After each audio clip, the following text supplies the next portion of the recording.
Hi guys, இப்போ நம்ம பார்க்க போகிற video short and Tamil senior speed May 1988. நான் ஸ்டார்ட் சொன்ன பிறகு ரைட் பண்ண ஸ்டார்ட் பண்ணுங்கள். தென் இந்த ஸ்பீடு 7 மினிட்ஸ் ஸ்பீட் தான், ஹையர் ஸ்பீட். இதில் ஒரு 6:30 மினிட்ஸ் 6:45 வரைக்கும் போடலான் இருக்கேன், கொஞ்சம் பிடிச்சி. ஸோ கொஞ்சம் ஸ்பீடாக இருக்கிற மாதிரி இருக்கும், அதனால் ட்ரை பண்ணி ரைட் பண்ணுங்கள். ஏன் இப்படி போடுறேன்னா, ஒருத்தவங்க கமெண்ட் பண்ணதுனால தான் போடுறேன். ஏன்னா நிறையா 7 மினிட்ஸ் ஸ்பீடு இருக்குது, அதனால் கொஞ்சம் இந்த மாதிரி ஸ்பீட் போட்டால் கொஞ்சம் யூஸ்ஃபுல்லாக இருக்கும், ஸ்பீட் பிக்கப் பண்ணுறதுக்கு எக்ஸாமுக்கு ஈஸியாக இருக்கும் அப்படின்னு சொன்னதுனால நான் இதை போடலான்னு இருக்கேன். Okay, be ready, start. தலைவர் அவர்களே, கல்வி பற்றிய கொள்கை விளக்க குறிப்பின் மீது என் கருத்துக்களை கூறுவதற்கு சந்தர்ப்பம் தந்தமைக்கு நன்றியை தெரிவித்துக் கொள்ள விரும்புகிறேன். துவக்க கல்வியை பற்றி எனது யோசனையை கூறுவது கடமையாகும் என்றும் கருதுகிறேன்.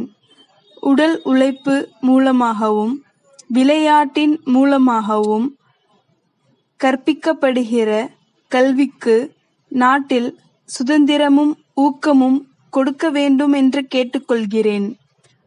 உடல் உழைப்பின் வாயிலாக பெறுகின்ற கல்விதான் அறிவு வளர்ச்சிக்கு உதவுகின்ற கல்வியாக இருக்கும். பல்வேறு நாடுகளில் இருக்கிற நிலைமைகளை எல்லாம் பார்த்துவிட்டு வந்த பலரும் இந்த கருத்தை தான் சொல்லி இருக்கிறார்கள். அந்த முறையில் சில பள்ளிகளுக்காவது அத்தகைய உரிமையை கொடுத்து நடத்துங்கள் என்று நான் கேட்டுக்கொள்கிறேன். அவர்களும் அதை விரும்பி விரிவாக்குவதற்கு உறுதுணையாக இருக்கும். கல்வியின் தரத்தை உயர்த்துவதற்காகவும் படிக்கின்ற மாணவ மாணவிகளுக்கு ஆசையை உண்டாக்குவதற்காகவும் இலவசமாக புத்தகங்களையும் சீருடைகளையும் நாம் கொடுக்கிறோம். ஆனால் நாட்டின் வறுமை கோட்டுக்கும் கீழே இருக்கும் கோடிக்கணக்கானவர்களுக்கு அவை பயன்படுகின்றனவா என்று பார்க்க வேண்டும். நம் மாநிலத்தை மட்டும் எடுத்துக்கொண்டாலும் இங்கே உள்ள சுமார் 6 கோடி மக்களில் ஆசிரியர்கள், டாக்டர்கள், இன்ஜினியர்கள் போன்ற மேல்தட்டில் உள்ளவர்கள் கெட்டிக்காரர்களாக இருப்பதால் அதிகமான வளத்தை எடுத்துக்கொண்டு விடுகிறார்கள். வறுமை கோட்டிற்கு கீழே வாழ்கிறவர்களுக்கு நாம் ஒன்றும் கொடுக்க முடிவதில்லை. உடல் உழைப்பு செய்கிறவர்களுக்கு நாம் என்ன கொடுக்கிறோமோ, காலை முதல் மாலை வரை செய்வதற்கு வேலை கொடுக்கிறோம். மேல்தட்டிலே உள்ளவர்கள் பெறுகின்ற வசதிகளை அவர்கள் அனுபவிக்க முடிவதில்லை. அதனால் அவர்களுக்கும் வாழ்க்கையில் உற்சாகம் இருப்பதில்லை. மிகவும் கீழ்த்தட்டில் உள்ளவர்கள் எப்படியும் வாழலாம் என்ற அடிப்படையில் சம்பாதித்து வாழ்க்கை நடத்துகிறார்கள். இடையில் இருப்பவர்கள்தான் மிகவும் கஷ்டப்படுகிறார்கள்.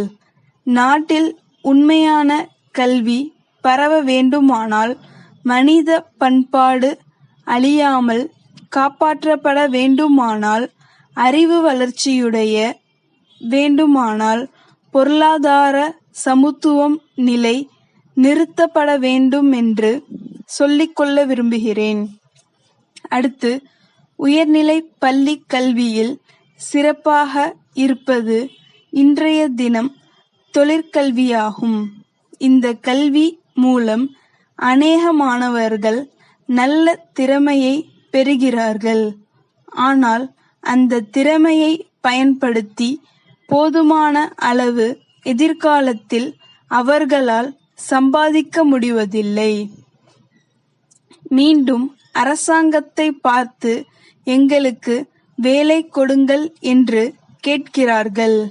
அப்படிப்பட்டவர்களுக்கு எவ்வாறு தொழிலை நிர்வகிப்பது என்பதை பற்றியும் சொல்லிக் கொடுக்க வேண்டும். கற்றதை செயல்படுத்துவதற்கேற்ற உதவியும் ஊக்கமும் அவர்களுக்கு அளிக்கப்பட வேண்டும் என்று கேட்டுக்கொள்கிறேன். பெண்கள் கல்வியிலும் முன்னேற்றத்திலும் கவனம் செலுத்த வேண்டும் என்று தெரிவிக்க விரும்புகிறேன்.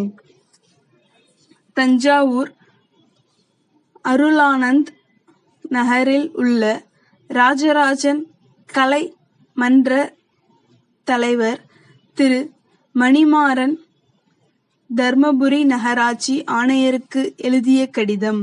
ஐயா, தங்கள் நகராட்சியின் சார்பில் செப்டம்பர் மாதம் ஒரு பொருட்காட்சி நடத்த இருப்பதாகவும் அது தொடர்ந்து 1 மாத காலம் நீடிக்கும் என்றும் அறிந்து கொண்டோம். பொருட்காட்சியில் அமைக்கப்பட்டுள்ள கலையரங்கில் ஒவ்வொரு நாளும் நாடகம், நாட்டியம், இசை நிகழ்ச்சிகளும் நடைபெற இருப்பதால் எங்கள் கலைமன்றத்தின் சார்பாக ஒரு விண்ணப்பத்தை தங்கள் கவனத்திற்கு கொண்டு வர விரும்புகிறோம். நாங்கள் கடந்த 6 ஆண்டுகளாக ராஜராஜன் கலைமன்றம் என்ற பெயரில் ஒரு நாடக குழுவை நடத்தி வருகிறோம். தேசபக்தியூட்டும் கப்பலோட்டிய தமிழன் பண்டைய கால சிறப்பை வெளிப்படுத்தும் ராஜராஜ சோழன் போன்ற நாடகங்களுடன் அரசு நலத்திட்டங்களான குடும்ப கட்டுப்பாடு, சிறு சேமிப்பு, பிரசார நாடகங்களும் நடத்தி வருகிறோம்.